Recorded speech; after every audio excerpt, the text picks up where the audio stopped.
সপ্তাহের ব্যবধানে বাজারে বিভিন্ন সবজির দাম আরও কিছুটা কমেছে।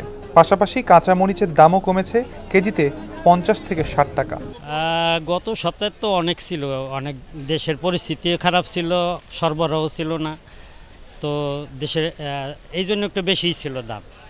আর আজকে কিছু কিছু জিনিস একেবারে সহনীয়, খুবই সহনীয় মনে হইল। কাঁচা বাজার এগুলি কন্ট্রোল করে তিন চার ধাপে আমরা মাল কিনি, তো এক এক জায়গায় এক এক রকম। যারা আইনা প্রথম রাখে, যারা পাইকারি দরে একরকম, আবার দেখে পাইকারির হাত থেকে আর একটা চেঞ্জ হয়, তাদের কাছে আর এক রকম। আবার যখন এইটা তাদের কাছ থেকে আবার মহল্লায় যায়, তাদের কাছে আবার আর এক রকম।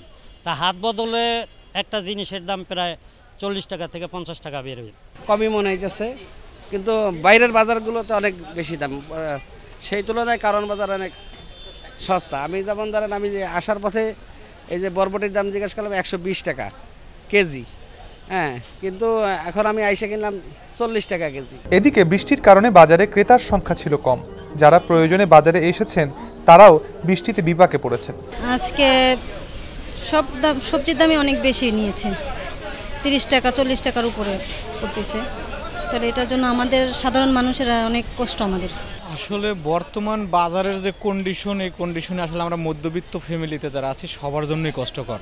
মনে করেন এর আগে কাঁচা তরকারি 70 টাকা 80 টাকা কেজি ছিল, এখন এটা মোটামুটি ধরেন 30-40 টাকা পাওয়া যায়। কিন্তু যেমন আদা, রসুন, পেঁয়াজ, আলু এগুলো সেই ওই আগের মতোই আছে দাম, এই আর কি। সব মিলে কিন্তু স্বাভাবিকভাবে সাধারণ মানুষ যারা আছি, যারা মধ্যবিত্ত ফ্যামিলির আছি, সবার জন্য বর্তমান যে সবার যে বাজার, সবার যে বেতন বা বর্তমান যে ইনকাম অনুপাতে সব কিছুর দামই বেশি। আপনি বাজার মনিটরিং করেন, এটা সরকার করুক আর যা করুক, এখান থেকে মনে করেন ম্যাজিস্ট্রেট আইসা ওই পাশে চলে যাবে, এই পাশে আবার সেই একই দাম।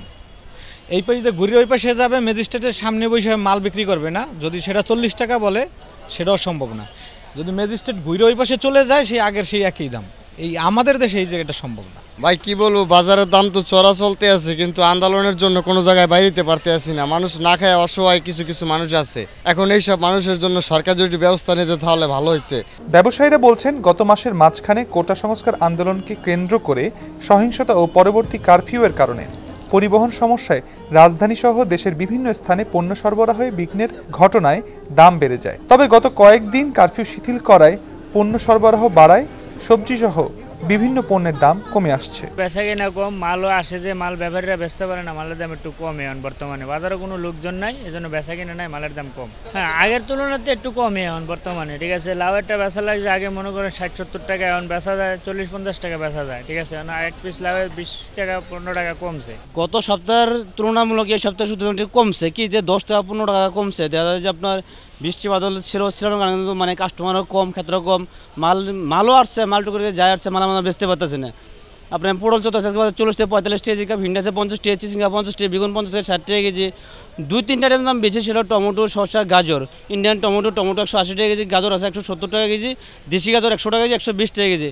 আর অন্য যে সবজিগুলো আছে 50 থেকে 60 টাকার ভিতরে সবগুলো সবজি পাওয়া যাচ্ছে ইনশাল্লাহ। সবচেয়ে বেশি কমেছে কাঁচামরিচের দাম। কোটা সংস্কার আন্দোলনের সময় প্রতি কেজি কাঁচামরিচের দাম 400 থেকে 600 টাকায় উঠে যায়, যা গতকাল 160 থেকে 200 টাকায় বিক্রি হতে দেখা গেছে।